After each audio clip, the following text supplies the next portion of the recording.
বেদব্যাসের নাম হচ্ছে কৃষ্ণ দ্বৈপায়ন। এখন প্রশ্ন হতে পারে, তাহলে তার জন্মদিনটিকেই কেন গুরু পূর্ণিমা বলা হয়? গুরু হচ্ছেন যিনি অন্ধকার থেকে আলোর পথে নিয়ে যান। গুরুকে আমাদের নিত্য স্মরণ করতে হয়। মহর্ষি ব্যাসদেবের জন্মতিথিকে ব্যাস পূর্ণিমা বা গুরু পূর্ণিমা বলা হয়। আষাঢ় মাসের পূর্ণিমা তিথি, আষাঢ় পূর্ণিমা তিথিকে এই গুরু পূর্ণিমা হিসেবে গণ্য করা হয়। বেদব্যাসের নাম হচ্ছে কৃষ্ণ দ্বৈপায়ন। তার গায়ের রং খুব কালো ছিল এবং দ্বীপে জন্ম হয়েছিল, তাই তার নাম কৃষ্ণ দ্বৈপায়ন। বেদব্যাস কেন বলা হয়? ব্যাস শব্দের অর্থ হচ্ছে যিনি সংস্থাপক বা সংগঠক। আমাদের বেদের যে বাণীগুলি, এগুলো ছড়িয়ে ছিটিয়ে মনে মুক্তার মতো চতুর্দিকে পড়েছিল। তিনি প্রথম এটিকে চারটি ভাগে, ঋক্, সাম, যজু, অথর্ব, এই চারটি বেদের ভাগে বিভক্ত করেন এবং যেটি এতদিন পর্যন্ত মানুষের মুখে মুখে চলছিল সেটিকে জনসমাজে নিয়ে আসেন। এছাড়া 18টি পুরাণ, মহাভারত এবং ব্রহ্মসূত্রকেও সুসংগঠিত করেন। এখন প্রশ্ন হতে পারে, তাহলে তার জন্মদিনটিকেই কেন গুরু পূর্ণিমা বলা হয়? গুরু শব্দের অর্থ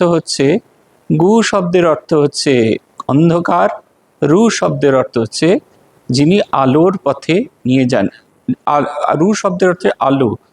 গুরু হচ্ছেন যিনি অন্ধকার থেকে আলোর পথে নিয়ে যান। আমাদের জীবনে অনেক রকমের অন্ধকার থাকে, কিন্তু সেগুলোকে দূরীভূত করা যায়। যেমন রাত্রি যখন ঘন থাকে, অন্ধকার থাকে, পরের দিন সূর্যোদয় উঠলে সেই অন্ধকার দূরীভূত হয়। অন্ধকার ঘরের ভেতর ঢুকে সেখানে যদি আলো প্রজ্বলিত করা হয়, সেই ঘরের অন্ধকার দূরীভূত হয়।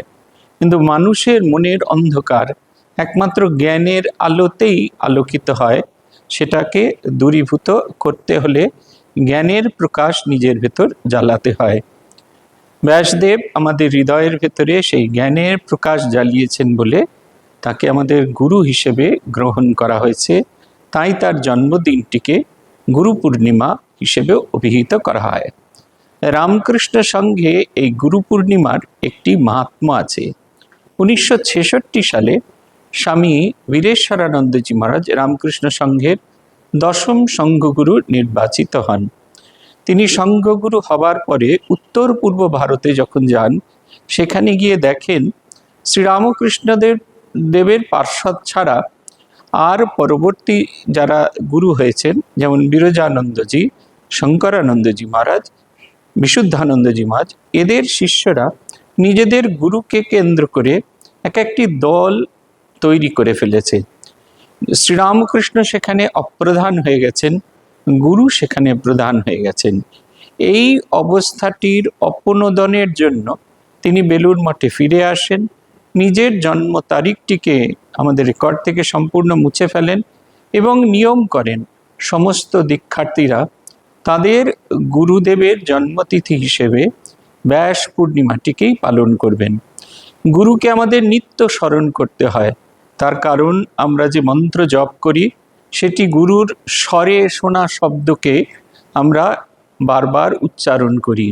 যখন করে জপ করি তখন জানবেন গুরুর দেখানো পথ দিয়ে সাধন করি। যখন ধ্যান করি গুরু যেরকমভাবে নির্দেশ দিয়েছেন ঠিক সেরকমভাবে পালন করি। মা যেমন দুপাখা বিছিয়ে তার সন্তানকে রক্ষা করেন, গুরুও তেমনি তার সন্তানকে দুপাখা দিয়ে ঢাকা দিয়ে তাকে রক্ষা করার চেষ্টা করেন।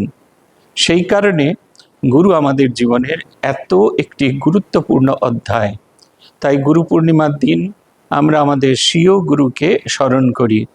কেউ কেউ বেলুড় মঠে আসেন, কেউ কেউ নিজেদের গৃহে থাকেন, কেউ কেউ মন্দিরে থাকেন, কিন্তু সবাই আমাদের গুরু এবং ইষ্ট শ্রীরামকৃষ্ণের স্মরণে একেবারে নিজেদেরকে লয় করে দেওয়ার চেষ্টা করে থাকি।